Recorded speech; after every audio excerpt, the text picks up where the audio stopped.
Doctor Abdulla Basil, ഇതിപ്പോൾ BJP ഭരിക്കുന്ന സംസ്ഥാനങ്ങളിലും മഹാരാഷ്ട്രയിൽ, UP-യിൽ, ഏറ്റവും ഒടുവിൽ ബംഗാളിലൊക്കെയാണ് ഈ നിയമം കർശനമായി നടപ്പാക്കുന്നത്. UP-യിൽ കൂടുതലും മുസ്ലിം മസ്ജിദുകൾക്ക് മേലാണ് ഇത്തരം നിയന്ത്രണങ്ങൾ വന്നത്, കൂടുതലും ഉച്ചഭാഷിണികൾ പിടിച്ചെടുത്തത്. ബംഗാളിൽ 5299 ഉച്ചഭാഷിണികൾ പിടിച്ചെടുത്തതിൽ കൂടുതലും മുസ്ലിം മതവിഭാഗങ്ങളുടെ ആരാധനകളിൽ നിന്നാണ്. അതായത് ഇത് കൃത്യമായൊരു അജണ്ടയുടെ ഭാഗമായി ഈ നിയമം നടപ്പാക്കുന്നുണ്ടെന്നാണോ മുസ്ലിം സംഘടനകളുടെ ഒരു നിലപാട്? അത്തരമൊരു ആശങ്കയാണോ നിങ്ങൾക്കുള്ളത്? ഇവിടെ നമ്മൾ ഒന്നാമതായി മനസ്സിലാക്കേണ്ടത്, ഇവിടെ പല ആളുകളും സൂചിപ്പിച്ചതുപോലെ ശബ്ദമലിനീകരണം എന്ന് പറയുന്നത് വലിയൊരു പ്രശ്നം തന്നെയാണ്.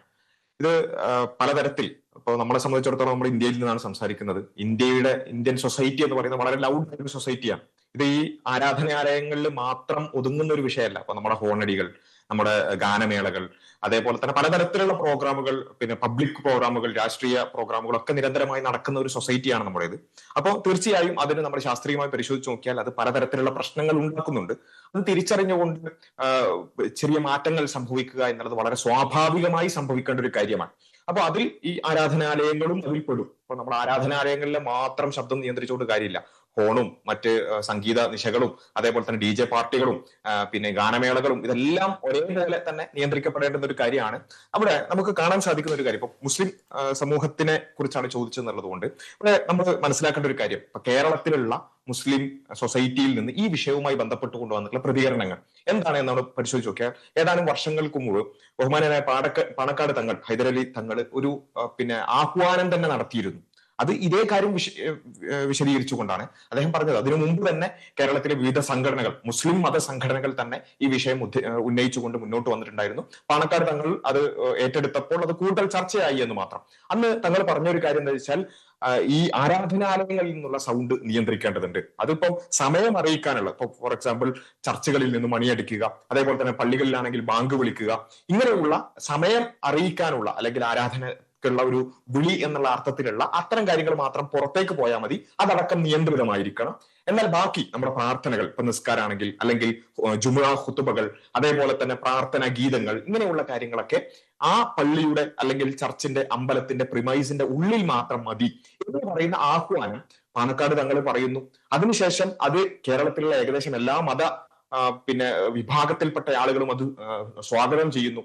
വളരെ സന്തോഷത്തോടു കൂടി തന്നെ പല ആരാധനാലയങ്ങളിലും അത് നടപ്പിലാക്കപ്പെടുന്നു. നമ്മളൊക്കെ കണ്ടിട്ടുള്ള ഒരു വ്യത്യാസതാണ്. ഇപ്പൊ നമ്മളുടെയൊക്കെ പള്ളിയിൽ, ഞാനൊക്കെ പോയിരുന്ന പള്ളിയിൽ എന്ന് വെച്ചാൽ ആദ്യം കോളാമ്പി ആയിരുന്നു.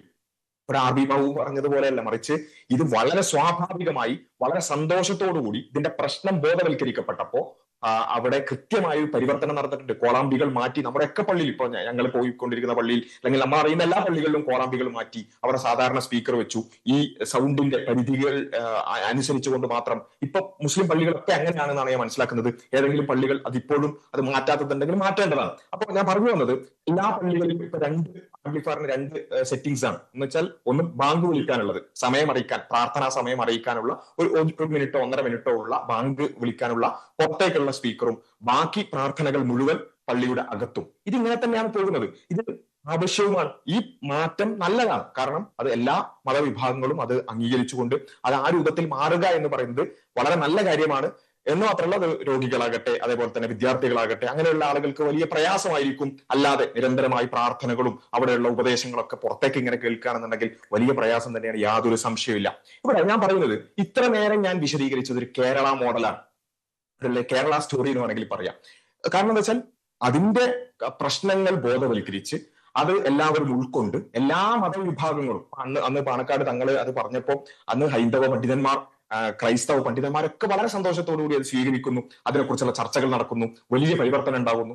ഇത് വളരെ സ്വാഭാവികമായി നടക്കുന്ന ഒരു കേരള സ്റ്റോറിയാണ് നമ്മൾ കണ്ടത്.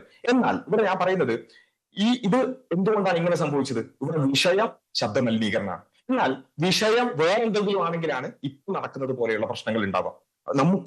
നമ്മൾ ആദ്യം ചോദിക്കേണ്ട ഒരു ചോദ്യതാണ്, നമ്മുടെ വിഷയം ശബ്ദമലിനീകരണമാണോ, അതല്ല വേറെ എന്തെങ്കിലും അജണ്ടകളാണോ, ഏതെങ്കിലും വിഭാഗത്തോടുള്ള പ്രശ്നം തീർക്കലാണോ? ഇതാണ് നമ്മൾ ആദ്യം സ്വയം ചോദിക്കേണ്ട ഒരു ചോദ്യം.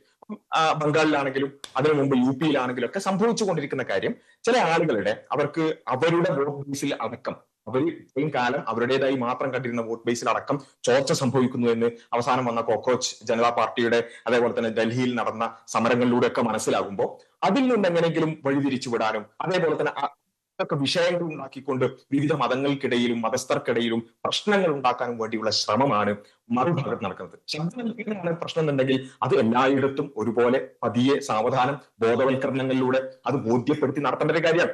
ഇപ്പൊ ഏറ്റവും അവസാനം നടന്നിട്ടുള്ള ബംഗാളിലുള്ള വിഷയം അവിടെയുള്ള ISFന്റെ ഒരു MLA പത്രസമ്മേളനം നടത്തി പിന്നെ പറഞ്ഞത് ഞാൻ ശ്രദ്ധിച്ചത്, അവിടെ ഒരു തരത്തിലുള്ള രേഖാമൂലമുള്ള ഒരു കാര്യവും കൊടുക്കാതെ, കാരണം എന്താ വെച്ചാൽ ഓരോ ഏരിയാസ് ആയിട്ട് നിശ്ചയിച്ചിട്ടുണ്ട്. സൈലന്റ് സോൺ ഉണ്ട്, ഇൻഡസ്ട്രിയൽ സോൺ ഉണ്ട്, ഇങ്ങനെയുള്ള സോണുകളായി തിരിച്ചുകൊണ്ട് ആ സോണുകൾക്ക് അനുസരിച്ചാണ് ഈ ശബ്ദ നിയന്ത്രണം വേണ്ടത്.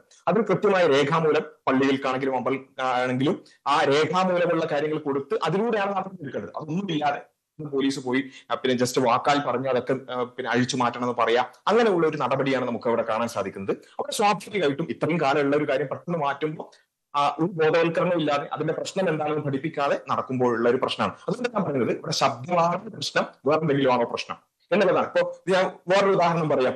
ഇപ്പൊ പല ജെന്യൂനായ കേസ്, ഇപ്പോ ലഹരി എന്ന് പറയുന്നത് വളരെ ജെന്യൂനായി നമ്മളെല്ലാവരും എതിർക്കേണ്ട ഒരു കാര്യമാണ്. പക്ഷെ ചില ആളുകൾക്ക് ലഹരിയുമായി ബന്ധപ്പെട്ടുകൊണ്ടുള്ള വിഷയം ലഹരിയല്ല അവരുടെ തലയിലുള്ളത്, അവരുടെ തലയിൽ വർഗീയതയാണുള്ളത്. ഇവിടെ സംസാരിച്ചുകൊണ്ടിരിക്കുന്ന RV ബാബു, അദ്ദേഹം നടത്തിയ ഒരു ഫേസ്ബുക്കിൽ നടത്തിയ ഒരു പരാമർശം കേസെടുത്ത് ഒരു വിഷയമാണ്. എന്ന് വെച്ചാൽ അദ്ദേഹത്തിന്റെ വിഷയം ലഹരിയൊന്നുമല്ല. അദ്ദേഹം പറയുന്നത് മുസ്ലിം സമുദായമാണ് ലഹരിയുടെ പിന്നിൽ ഏറ്റവും കൂടുതൽ. എന്ത് ഡാറ്റ ഉള്ളത് ഒന്നുമില്ല. പക്ഷെ അദ്ദേഹത്തിനെ സംബന്ധിച്ചിടത്തോളം ലഹരിയല്ല പ്രശ്നം, അദ്ദേഹത്തിന്റെ മനസ്സിലുള്ള വർഗീയതയാണ് പ്രശ്നം. ഇതേപോലെ ശബ്ദമലിനീകരണമാണെങ്കിൽ തീർച്ചയായും അതിന്റെ മെറിറ്റിൽ നോക്കി, നിയമം എന്താണെന്ന് നോക്കി, എങ്ങനെ നടപ്പിലാക്കണം നോക്കി ഒരു കേരള മോഡലിൽ വളരെ സുന്ദരമായി നടപ്പിലാക്കാവുന്നതേ ഉള്ളൂ. പക്ഷെ ഇവിടെ ശബ്ദം നല്ല പ്രശ്നം, ശബ്ദമലിനീകരണം അല്ല പ്രശ്നം, മറിച്ച് അവർക്ക് ചില അജണ്ടകളുണ്ട്. സ്വന്തം കാലിന്റെ അടിയിലുള്ള മണ്ണൊലിച്ചു പോകുന്നു എന്ന് പറയുമ്പോൾ രാഷ്ട്രീയ RV ബാബു, ഡോക്ടർ അബ്ദുള്ള ബാസിൽ പറയുന്നത്.